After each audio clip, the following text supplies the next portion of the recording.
கல்முனை வடக்கு பிரதேச செயலக விடயத்தை சிலர் தாங்கள் அதன் மூலமாக ஒரு பிரபலமாக வேண்டும் என்று சொல்லி தங்களுடைய லாபத்திற்காக இதை செய்கிறார்களோ என்ற ஒரு ஐயம் மக்கள் மத்தியில் இருக்கிறது இல்லையா? தங்களுடைய அரசியலை நிலைநிறுத்துவதற்கு ஏதாவது சூடான காரியங்கள் செயற்பாடுகள் தேவையாக இருக்கிறது அவர்களுக்கு. அதற்காக இந்த கல்முனை வடக்கு பிரதேச செயலகத்தினுடைய அதிகாரங்களை வழங்குவதை இழுத்தடிப்பு செய்து அதை வைத்தே தொடர்ச்சியாக அரசியல் பிரச்சாரங்களை செய்து கொண்டு வருவதும். கல்முனை வடக்கு பிரதேச செயலக விடயத்தில் அரசியல்வாதிகளை தவிர்த்து அதிகாரிகள் இந்த விடயத்தில் ஏதாவது முட்டுக்கட்டையாகவோ அல்லது இந்த பாராமுகமாகவோ இருக்கிறார்கள் என்று நீங்கள் நினைக்கிறீர்களா? உதாரணமாக இந்த பிரதேச செயலகத்தில் இருந்து ஒரு நிதி நடவடிக்கையை கூட நாங்கள் அங்குதான் செல்ல வேண்டும். அவ்வாறு செல்லுகின்ற போது கல்முனை வடக்கு உப செயலகம் என்று நீங்கள் கடிதம் எழுதி வராவிட்டால் கொடுக்க மாட்டேன் என்று கடித தலைப்புகளை கிழித்து வீசிய சம்பவங்களும் இடம்பெற்றிருக்கிறது. இந்த நிலையானது எதிர்வரும் தேர்தல்கள், அதாவது 2 தேர்தல்கள் அறிவிக்கப்பட்டிருக்கிறது. அந்த தேர்தல்களில் எவ்வாறு செல்வாக்கு செலுத்தும் என்று நினைக்கிறீர்கள்? பலரும் வருவார்கள், தங்களுடைய வாக்குறுதிகளை வழங்குவார்கள். தாங்கள் அதிகாரத்திற்கு வந்தால் அதை வழங்குவோம் இதை வழங்குவோம் என்று. அவ்வாறு எந்த அரசியல் கட்சியினுடைய வாக்குறுதிகளின் பின்னால் செல்வதற்கும் இந்த பொதுமக்கள் தயாராக இல்லை.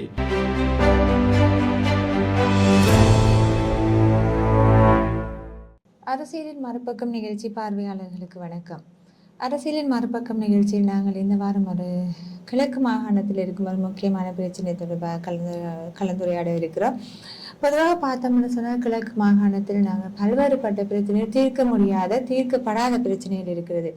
இவ்வாறான ஒரு பிரச்சனையை நாங்கள் ஒரு நீண்ட காலமாக தீர்க்கப்படாத ஒரு பிரச்சனையாக சொல்லலாம். கல்முனை வடக்கு தமிழ் பிரதேச செயலக விவகாரம்.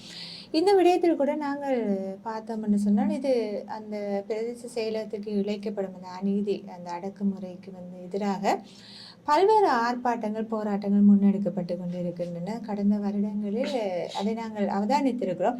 ஆனால் நாங்கள் இதில் ஒரு விடயம் பார்த்தோம்னு சொன்னால் இந்த ஆர்ப்பாட்டங்கள் தொடர்ச்சியாக இடம்பெறுகிறதா அல்லது இந்த தீர்வு கிடைக்கும் வரை இடம்பெறுகிறதா என்று பார்த்தோம்னு சொன்னால் அது இல்லை என்று சொல்ல வேண்டும். ஏனென்று சொன்னால் ஏதோ ஒரு காரணத்திற்காக யாரோ வழங்கும் வாக்குறுதிகளுக்காகவோ அல்லது மக்கள் அதில் சலிப்படைந்து ஒரு கட்டத்தில் அப்படி ஒரு நிலையில் கூட அது கைவிடப்படுகிறது என்று நாங்கள் சொல்லலாம். அவ்வாறு இருக்கும் பொழுது தற்பொழுதும் இந்த விடயம் தொடர்பாக கல்முனை வடக்கு பிரதேச செயலகம் தமிழ் பிரதேச செயலகம் தரம் உயர்த்தல் தொடர்பாக தற்பொழுதும் ஒரு ஆர்ப்பாட்டம் முன்னெடுக்கப்பட்டு இவ்வாறான ஒரு நிலையில் நாங்கள் இது தொடர்பாக ஊடகங்கள் வாயிலாக பல்வேறுபட்ட செய்திகள் வெளியிடப்பட்டு கொண்டிருக்கின்றன. ஆனால் உண்மையாகவே அங்குள்ள அந்த மக்களின் மனநிலை என்ன, அவர்கள் எவ்வாறான ஒரு மனநிலையில் இருக்கிறார்கள் என்ற விடயத்தை நாங்கள் பார்க்க வேண்டும். அதற்காக நாங்கள் இன்று அரசியலின் மறுபக்கம் நிகழ்ச்சியில் ஒரு கலந்துரையாடலுக்காக அழைத்திருக்கிறோம். சிவில் சமூக செயற்பாட்டாளர் தாமோதரம் பிரதீபன் அவர்களை நாங்கள் அழைத்திருக்கிறோம். நாங்கள் அவரோடு இந்த பிரதேச செயலக விடயம் தொடர்பாக உண்மையாகவே மக்களுடைய நிலை என்னென்று அவர் ஒரு மக்கள் பிரதிநிதியாக இருந்து எங்களோடு கலந்துரையாட இருக்கிறார். நாங்கள் அவரை நிகழ்ச்சியில் இணைத்துக் கொள்ளலாம். வணக்கம். வணக்கம். நீங்கள் இந்த கல்முனை பிரதேச செயலகம் வடக்கு தமிழ் பிரதேச செயலக விடயம் தொடர்பாக நீங்கள் ஒரு சிவில் சமூக செயற்பாட்டாளராக அதில் அதிக ஆர்வம் காட்டி வருகிறீர்கள் இல்லையா? அவ்வாறு இருக்கும் பொழுது தற்பொழுது அந்த ஆர்ப்பாட்டம் தொடங்கப்பட்டிருக்கிறது. இந்த ஆர்ப்பாட்டங்கள் எல்லாத்தையும் விடுத்து உண்மையாக தமிழ் பிரதேச செயலக விடயம் தொடர்பாக உங்களுடைய பார்வை என்ன, அங்கே இருக்க பிரச்சனை என்ன? அனைவருக்கும் வணக்கம். முதல்ல மின்னல் 24 பார்வையாளர்கள் மற்றும் நிறுவனத்தாருக்கும் வணக்கம். நீங்கள் கேட்டிருந்த கேள்வியிலே அல்லது நீங்கள் பேசும்போது கூறி இந்த விடயத்திலே ஒரு விடயத்தை நான் முதலில் திருத்தி விட்டு வருகின்றேன். கல்முனை வடக்கு பிரதேச செயலக தரம் உயர்த்தல் விவகாரம் என்று கூறியிருந்தீர்கள். 1993ஆம் ஆண்டு அது தரம் உயர்த்தப்பட்டு விட்டது. அதனால் இன்னும் அதை தரம் உயர்த்த தேவையில்லை. அதனுடைய அதிகாரங்களை முழுமைப்படுத்த வேண்டும் என்ற கோரிக்கையை தான் நாங்கள் வைத்து இந்த போராட்டத்தை முன்னெடுத்து வருகின்றோம். இந்த போராட்டமானது கல்முனை வடக்கு பிரதேச செயலகத்துக்கு உட்பட்டு காணப்படுகின்ற பொதுமக்கள் மற்றும் சிவில் சமூக அமைப்புகள் ஒருங்கிணைந்ததாக இந்த கூட்டு முயற்சியினை எடுத்திருக்கின்றோம். இந்த கவன ஈர்ப்பை தொடர்ச்சியாக மேற்கொண்டு வருகின்றோம். கல்முனை வடக்கு பிரதேச செயலகத்தின் மீது தொடர்ச்சியாக இடம்பெற்று வருகின்ற அரசியல் தலையீடுகள், அதிகார அடக்குமுறைகளை நிறுத்த வேண்டும் என்றும் உரிய அதிகாரங்களை இதற்கு வழங்க வேண்டும் என்றும் கோரிக்கைகளை முன்வைத்து இந்த போராட்டங்களை முன்னெடுத்து வருகின்றோம். இந்த விடயத்தில் 2019ஆம் ஆண்டு ஒரு பாரிய ஆர்ப்பாட்டம் முன்னெடுக்கப்பட்டது இல்லையா? அது உண்ணாவிரத போராட்டம். அந்த போராட்டம் கூட இடையில் சில வாக்குறுதிகளால் கைவிடப்பட்டது. உண்மையாகவே அந்த விடயத்தில் என்ன நடந்தது? உங்களுடைய பார்வையில் அது என்ன நடந்தது? அந்த நாட்களிலும் 2019 நடைபெற்றிருந்த உண்ணாவிரத போராட்ட காலங்களிலும் கூட நாங்கள் அந்த இடத்திலே இருந்தோம். அதிலே பல சமூக பற்றாளர்கள் உண்ணாவிரதிகளாக கலந்து கொண்டிருந்தார்கள்.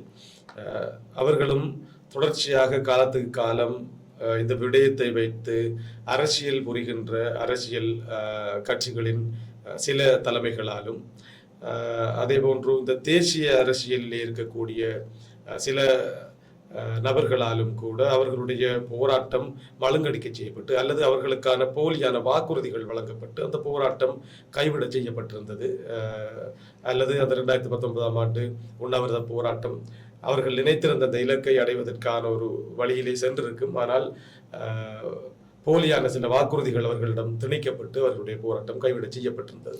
ஆனால் அந்த 2019ஆம் ஆண்டு இடம்பெற்ற அந்த போராட்டத்தை நீங்கள் பார்த்தீர்கள் சொன்னால், குறிப்பாக இந்த கல்முனை பிரதேச செயலக விடயம், வடக்கு பிரதேச செயலக விடயம் என்று சொன்னாலே அந்த ஆர்ப்பாட்டம் எல்லோருக்கும் தெரியும். அதில் சிலர் பிரபலியமாகி இருந்தார்கள் அந்த அந்த போராட்டத்தின் போது, அதை நீங்கள் அறிவீர்கள். அப்படி நாங்கள் பார்க்கும் பொழுது இந்த கல்முனை வடக்கு பிரதேச செயலக விடயத்தை சிலர் தாங்கள் அதன் மூலமாக ஒரு பிரபலமாக வேண்டும் என்று சொல்லி தங்களுடைய லாபத்திற்காக இதை செய்கிறார்களோ என்ற ஒரு ஐயம் மக்கள் மத்தியில் இருக்கிறது இல்லையா? அதற்கு நீங்கள் என்ன சொல்கிறீங்க? நிச்சயமாக கடந்த காலங்களில் இன்று வரையும் கூட சிலருடைய நகர்வுகள் அவ்வாறான ஒரு தோற்றப்பாட்டை சிலருக்கு ஏற்படுத்தி இருக்கிறது. உண்மைகளும் இருந்துதான் இருக்கிறது, இல்லை என்பதற்கு இல்லை. ஆனால் இப்போது நடைபெறுகின்ற போராட்டம் என்பது முற்றுமுழுதாக கல்முனை வடக்கு பிரதேச செயலகத்துக்கு உட்பட்டு வாழுகின்ற பொதுமக்களும் சிவில் அமைப்புகளும் முற்றிலுமாக அவர்களால் திட்டமிடப்பட்டு எதுவித அரசியல் கலப்பும் தலையீடும் இன்றி அந்த போராட்டங்கள் 100% மக்களாலேயே முன்னெடுக்கப்பட்டு வருகின்றது. அதே போன்று நாங்கள் இந்த விடயத்தில் இன்னொரு விடயத்தை நாங்கள் தொடர்பு படுத்தி சொல்லலாம். இப்போ நாங்கள் கூட ஒரு நேர்காணல்களின் போது ராஜாங்க அமைச்சர்களோ அல்லது எங்களுடைய பாராளுமன்ற உறுப்பினர்களோ நாங்கள் இந்த கேள்வியை கேட்டபோது சிலர் அதற்கு சொல்லியிருந்த பதில், அங்கு இந்த முஸ்லீம் நாடாளுமன்ற உறுப்பினர்கள் இருக்கிறார்கள் இல்லையா, அவர்கள் இந்த பிரதேச செயலக விடயத்தில் தடையாக இருக்கிறார்கள் என்று சொல்லி, இது உங்களுடைய பார்வையில் இது சரியா? நிச்சயமாக அவர்கள் கூறியிருக்கிற விடயத்திலே சில நாடாளுமன்ற உறுப்பினர்கள் அம்பாறை மாவட்டத்திலே குறிப்பாக முஸ்லீம் நாடாளுமன்ற உறுப்பினர்கள் நாங்கள் பாராளுமன்றத்திலும் காணக்கூடியதாக இருக்கும். கௌரவ நாடாளுமன்ற உறுப்பினர் ஹரிஸ் போன்றவர்கள் முற்றிலும் தடையாகவே இருந்து வருவதை நாங்களும் காணக்கூடியதாக இருக்கிறது. ஆனால் அவர்களால் இவ்வாறு ஒரு பிரதேச செயலக நிர்வாக நடவடிக்கைகளை தடுத்து நிறுத்துகின்ற அளவுக்கு இருக்கிற சக்தி எங்களிடமும் கூட ராஜாங்க அமைச்சர்கள் இருக்கிறார்கள், அமைச்சர்கள் இருக்கின்றார்கள், பாராளுமன்ற உறுப்பினர்கள் இருக்கிறார்கள். அவர்களால் அதை அவருடைய தலையீட்டை தடுத்து இதற்கான அதிகாரங்களை பெற்றுக் கொடுப்பதிலே என்ன பின்னடைவு இருக்கிறது என்று உண்மையிலே எங்களுக்கு அரசியல் தலையீடு என்ன என்று தெரியவில்லை. ஆனால் சில முஸ்லிம் அரசியல்வாதிகள் இதற்கு பின்புலமாக இருந்து தடுக்கின்ற பணிகளை முன்னெடுக்கிறார்கள். அதே போன்று இனவாதமான சிந்தனைகளையும் கருத்துக்களையும் அந்த பிரதேசத்து முஸ்லிம் மக்களிடமும் இளைஞர்களிடமும் விதைத்துக் கொண்டும் இருக்கிறார்கள். அதை பற்றியும் நாங்கள் அவர்களிடமும் தெளிவாக சில தெளிவுபடுத்தல்களை வழங்கி கொண்டிருக்கின்றோம். அதாவது கல்முனை வடக்கு பிரதேச செயலகம் என்பது முழுமையான ஒரு அதிகாரத்தை பெற்று இயங்குவதால் உங்களுக்கு ஏற்பட போகின்ற பாதிப்பு என்ன?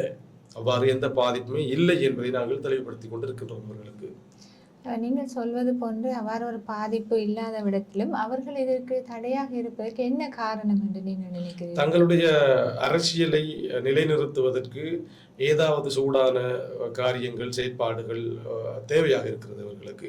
அதற்காக இந்த கல்முனை வடக்கு பிரதேச செயலகத்தினுடைய அதிகாரங்களை வழங்குவதை இழுத்தடிப்பு செய்து அதை வைத்தே தொடர்ச்சியாக அரசியல் பிரச்சாரங்களை செய்து கொண்டு வருவதும், கல்முனை வடக்கு பிரதேச செயலகம் முழுமையான அதிகாரங்களோடு இயங்குமாக இருந்தால் முஸ்லிம்களுடைய பூர்வீகங்கள் பறிக்கப்பட்டுவிடும், முஸ்லிம்களை அடித்து துரத்தி விடுவார்கள், முஸ்லிம்களை நகரத்திலே இருந்து அப்புறப்படுத்தி விடுவார்கள், கல்முனை என்பது முஸ்லிம்களின் பூர்வீகம்.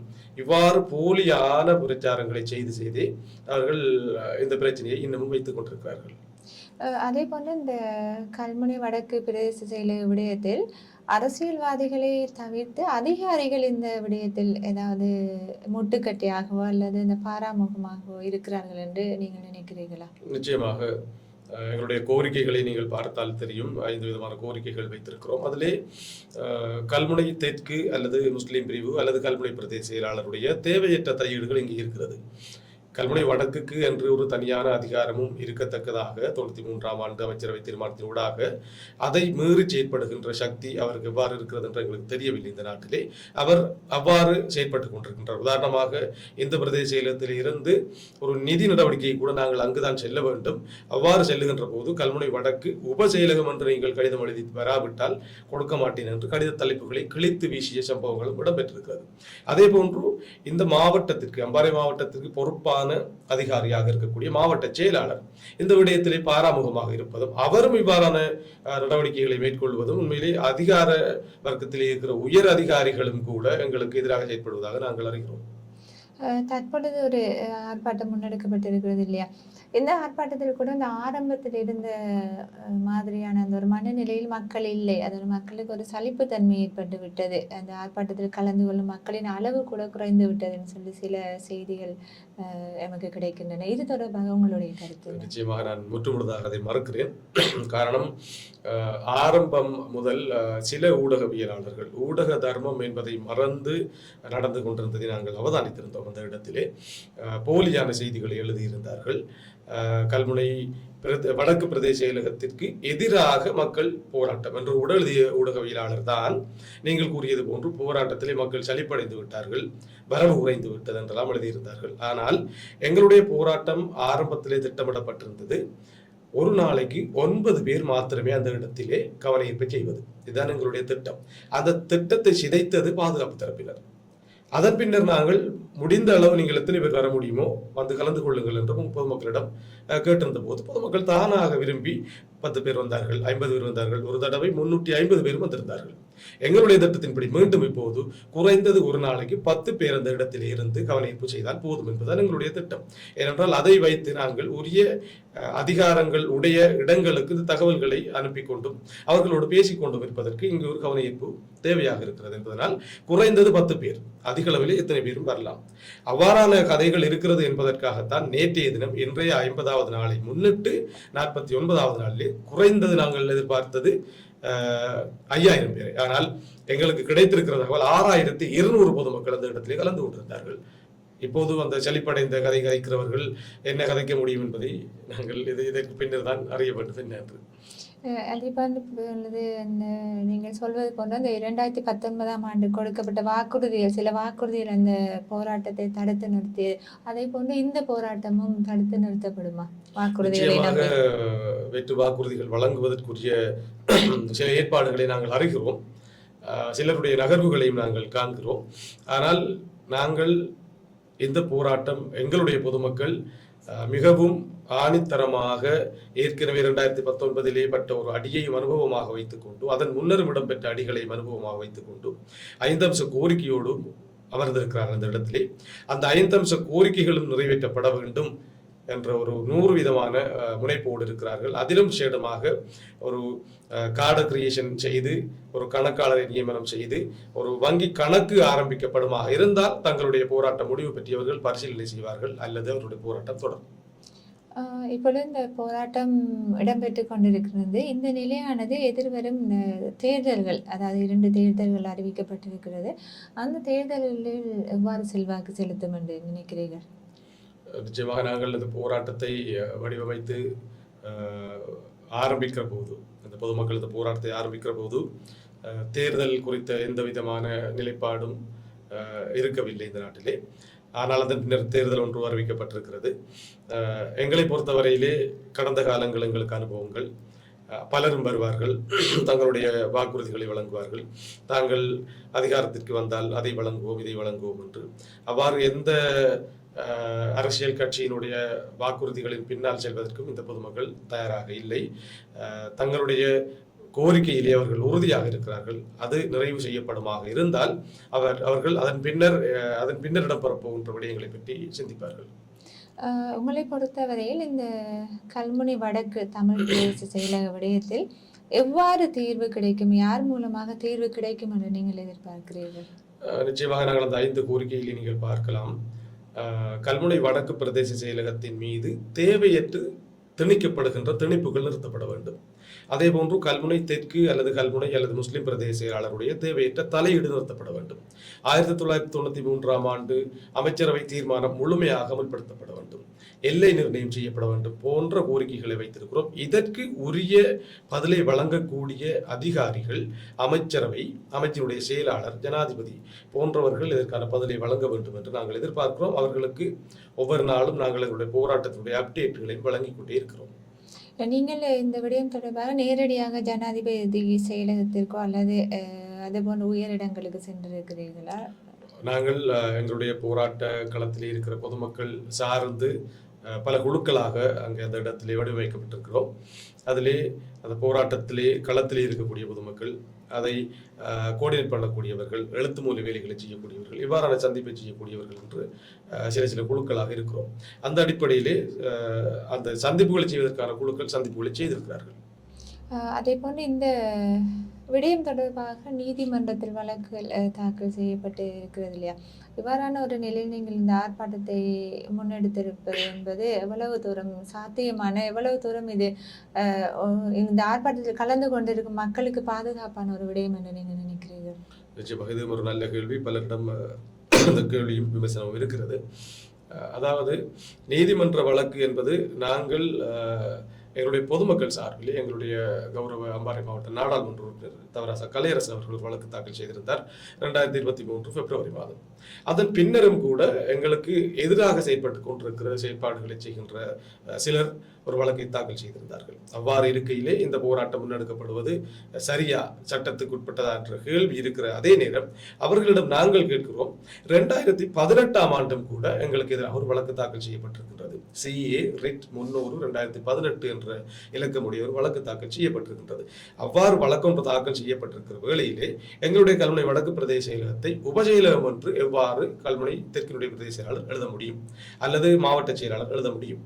அதே போன்று இலங்கை அரசினுடைய இணையதளத்தில் இருந்து எவ்வாறு எங்களுடைய கல்முனை வடக்கு பிரதேச செயலகத்தினுடைய இணைய முகவரியை அப்புறப்படுத்த முடியும்? ஒரு வழக்கு இருக்கும் போது எவ்வாறு செய்ய முடியும் என்ற கேள்வி எங்களிடம் இருக்கிறது. எனவே அதற்கான தெளிவான பதில் இந்த நாட்டிலே இருக்குமாக இருந்தால் எங்களுடைய வழக்குக்கு பின்னர் நாங்கள் ஆரம்பித்திருக்கிற போராட்டத்துக்கான தெளிவான பதிலையும் எங்களால் வழங்க முடியும். அதே போன்று 1993 ஆண்டு 7ஆம் மாதம் 28ஆம் தேதிய அமைச்சரவை தீர்மானத்தின் பிரகாரம் இலங்கையிலே 5 பிரதேச செயலகங்கள் தரம் உயர்த்தப்பட்டிருந்தன.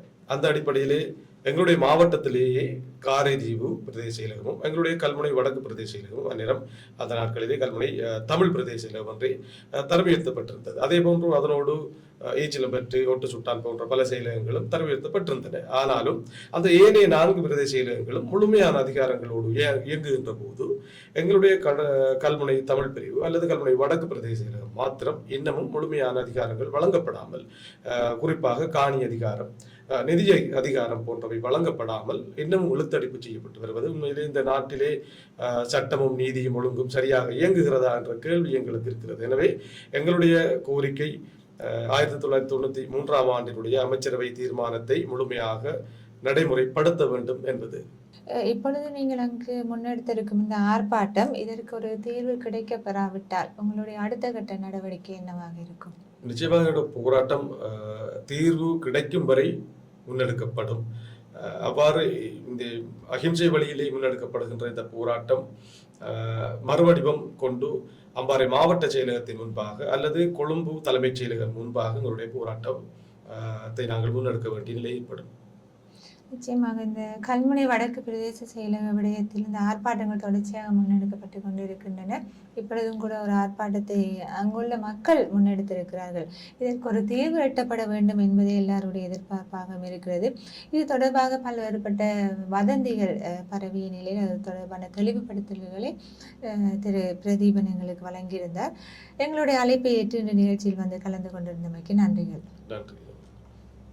மீண்டும் அரசியலின் மறுபக்கம் நிகழ்ச்சியில் சந்திக்கலாம். அதுவரை நன்றி, வணக்கம்.